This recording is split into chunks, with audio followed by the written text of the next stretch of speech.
Нэгэн удаа нэг хүн сэтгэл хөдлөлөө хэрхэн захирах тухай зөвлөгөө авахар Гаутам Буддад хандан очжээ. Тэр хүн уур бүхэн гитагаа тэнцэж явсан бөгөөд сэтгэлээ хэрхэн илүү зөв авч явах арга хайж байсан юм. Будда инээмсэрлэн түүнийг суухыг өрөв.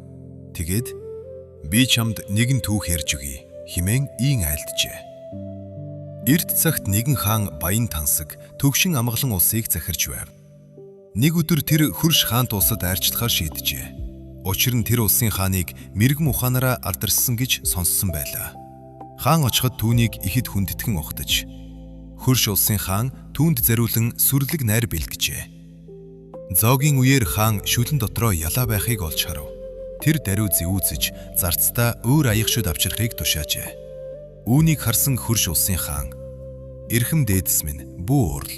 Энэ бол ердөөл өчүүхэн жижиг ялаа. Тийм ч чухал зүйл биш" гэжээ. Гэтэл өнөөх хаан, "Би ийм зүйлийг төвчж чаддаггүй. Өчүүхэн ялаач миний сэтгэлийг эвдэж орхиж чадна" хэмээн хариулсан байна. Тэгэхэд хөрш улсын хаан намуухан инээмсэглээд, "Эрхэм дээдэс минь, танд нэгэн үг хэлхийг зөвшөөрнө үү? Таны сэтгэлийг эвдсэн зүйл нь ялаа биш, харин түүнд өгсөн таны хариу үйлдэл юм. Та өөрийн сэтгэл хөдлөлийг захирах хүчтэй. Тэдгэрийг өөрийг тань захирахыг бүү зөвшөөр" гэж айлджээ. Энэ үгсийн мэрэгм удрыг өнөөх хаан ойлгов. Тэр нутагтаа буцсны дараагаас өмнө нь сэтгэлийг нь амархан хөдлөгдөг байсан зүйлсэд шууд автгалгүй байхыг хичээн суралцжээ. Ингэснээрээ тэр хүнд нөхцөлд ч тайван байж илүү зөв шийдвэр гаргаж чаддаг болсон байна. Автгалгүй байх хүч гэдэг бол бид бүхний сурах ёстой чухал сургамж юм. Бид олонтаа ямар нэгэн зүйлд бодож тунгаалгүй хариу үйлдэл үзүүлдэг. Тэр нь ихэнхдээ таагүй үр дагавар дагуулдаг. Уур бухимдлаар хариулах нь бусадтай харилцах харилцааг эвдэж, аливааг саруул ухаанаар шийдэх чадварыг бүдгэрүүлдэг. Гэвч авталгүй байна гэдэг нь сэтгэлээ дарж болно гэсэн үг биш. Сэтгэл хөдлөл бол хүний амьд оршихуйн зам ёсны хэсэг юм. Түүнийг үгүйсгэх биш, таньж мэдэх хэрэгтэй. Харин түргэн бодлогогүй хариулахын оронд түүнийг дотроо танин ойлгож, дараа нь ухаалаг бөгөөд бодолтойгоор хандах нь чухал билээ. Дэлхийн өөр нэгэн газарт Майкл хэмээх залуу амьдарч байжээ. Тэр ихэд сэтгэл хөдлөн зантай, өөрийг нь тавгүй түүсэн зүйл бүрт түргэн автаж хариу үзүүлдэг нэгэн байв. Тэр уурлаж, хурц үг хэлж, улмаар маргаан, гомдол, шарах үүсгдэг байлаа. Нэг өдөр Майкл сэтгэлээ өөрөө захирч сурахаар шийджээ. Түргэн авир нь сайн зүйлээс илүү хор авчирч байгааг тэр ойлгосон байв. Ингээд тэр анхаарал төвлөрөл, бясалгалыг дадлуулгаж эхэлсэн бөгөөд үүний ачаар өөрийн бодол, сэтгэл хөдлөлөө илүү тод анзаарч сурчээ. Тэр бас авталгүй байх урлагт суралцаж эхэлсэн байна. Өмнө нь сэтгэлийг нь өдөөдөг байсан нөхцөл байдалтай тулгарх бүрдээ тэр нэг асхам ухарч хідэн гүн амьсгаа авдаг болов. Дараа нь тухайн байдлыг тайвнаар ажиглаж, бодолтойгоор хариулдаг болсон байна. Эхэндээ Майклд амар байсангүй. Тэр урдийн адил уурлаж, бухимдсаар л байв. Гэвч тэр даруй автан хариулахын оронд нэг алхам ухарч сурчээ. Ийхүү үргэлжлүүлэн дадлах хийх тусам сэтгэлээ захирах нь түүнд аажмаар амархан болж эхэлсэн байна. Удалгүй тэр бусадтай харилцах харилцаанч өөрчлөгдөж буйг анзаарчээ. Тэр өмнөгшгөө байн байн маргалдаж хүний сэтгэл шархлуулах нь багасав. Харин тайван, бодолтойгоор ярьж сурсан учраас хүмүүстэй илүү бат бөх харилцаа үүсгэж чаддаг болжээ. Нэг өдөр Майклийн нэг найз түүн дээр зөвлөгөө авахар ирэв. Тэр найз нь хүнд үеийг туулж ихэд шаналж байсан байна. Майкл түүний зовлонг төвчээртэй сонсож тайтгаруулсан, дэмжсэн үг хэлжээ. Тэгтэл найз нь, "Чи үргэлж яг хэрэгтэй үгийг олж хэлдэг. Чи юр уурлаж, бухимддаггүй юм шиг" гэжээ. Майкл инээмсэглээд, "Би хизээч уурлаж, бухимддаггүй гэсэн үг биш. Харин би сэтгэлээ өөрөө захирч, тэдэнд өөрийгөө захируулахгүй байхыг сурсан. Энэ бол миний амьдралыг, харилцааг, дотоод амгаланг ихэд өөрчилсөн хүчтэй арга" гэж хариулжээ. Найз нь гайхан, хэрхэн ийм болсон тухай асуув. Майкл анхаарал төвлөрөл, авталгүй байх хүчний талаар өөрийн туршлагаа ярьж өгөөд, түүнийг ч мөн өөрөө тушаад үзхийг зөвлөжээ. Найз нь түүний үгэнд талархан бодсон байна.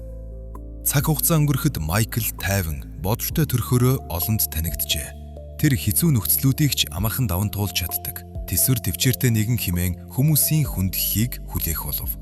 Тэр анхаарал төвлөрж болон авталгүй байх дадлаа үргэлжлүүлсээр энэ нь түүнд дотоод амар амгалан жинхэнэ аз жаргалыг авчирж байгааг мэдэрчээ.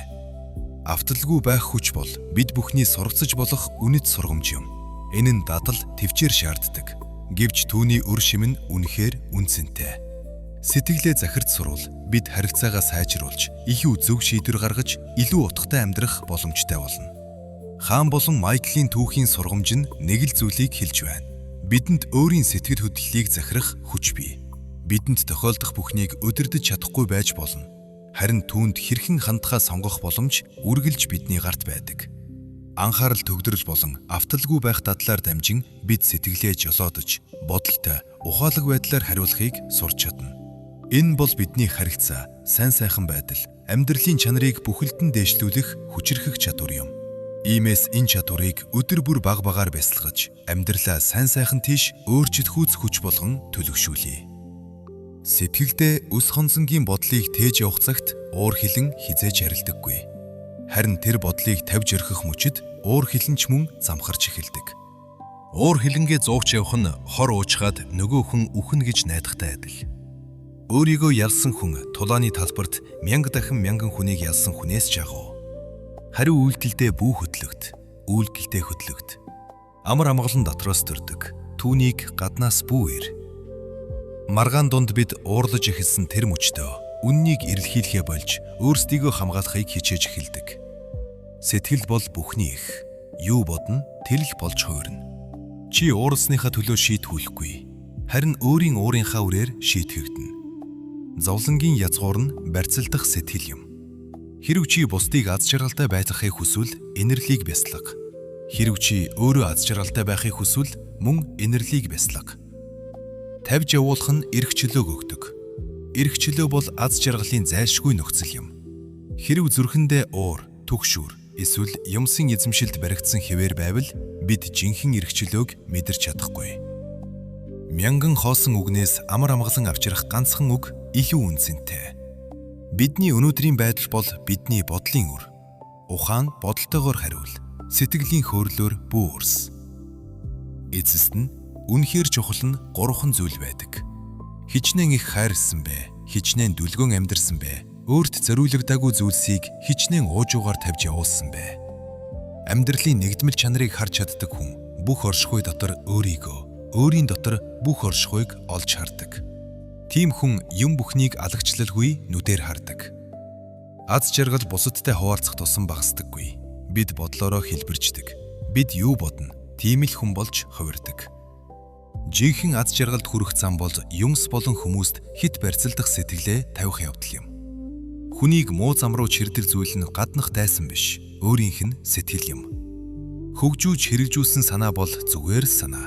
Хിവэр үлдсэн бодлоос илүү үнцэнтэй. Шунал мэт гал үгүй. Үзэн ядагт мэт араатан үгүй. Мунхаглал мэт урх үгүй. Хомхойрол мэт үер үгүй. Юу бодно тэр л болж хувирна. Бид бодлороо өөрийн ертөнцийг бүтээдэг. Хэрв нисхийг хүсвэл чамайг доош чангааж буй зүйлсээ тавь.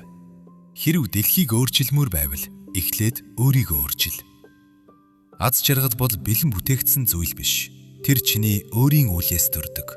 Асуудал нь чи өөртөө цаг бий гэж боддог доршин. Сэтлэл ус мэт. Үүмэрсэн үедээ юу ч тод харагддаггүй. Тайван болсон үедээ бүх зүйл тунгалаг болдог. Үг бол цус гаргалгүй идээдэг, хурц хотго мэт байж чадна. Мэргэдийн мөрийг сохроор бүүдэг, харин тэд юу ирж хайсныг ир. Ариун, бузар, аль аль нь хүн өөрөөсөө хамаардаг. Хэнийг ч өөр хүн ариусгаж чадахгүй. Өнгөрсөн аль хэдийн өнгөрсөн, ирээдүй хараахан ирээгүй. Чамд амьдрах нэг л агшин бий. Тэр бол одоо. Хий дими байдал үхэл рүү хүргэх богино зам. Харин хичээнгүй байдал бол амьдралын зам. Мунхаг хүмүүс хий дими байдаг. Ухаантай хүмүүс хичээнгүй байдаг. Үзэн ядалтыг үзэн ядалтаар намжааж болдоггүй. Гагцхүү хайр арил намжааж чадна. Энэ бол мөнхийн хууль юм. Хүн юуг дахин дахин бодож тунгаан эргэцүүлнэ. Түүнийхэн зүг рүү сэтгэл нь хэлбиш тогтдог. Өнгөрснийг бүү зуурд, ирээдүйд бүү төр. Оюун ухаанаа одоо цагт төвлөрүүл. Сэтгэл бол бүхний их. Юу бодно тэр л болж хуурна. Алдааг өөр хинээс ч биш эхлээд өөрөөсөө хар. Агуу бүтээл хийх цорын ганц зам бол хийж буй зүйлээ хайрлах. Хэрв хараахан олж амжаагүй бол ирсээр бай. Бүү болдгий.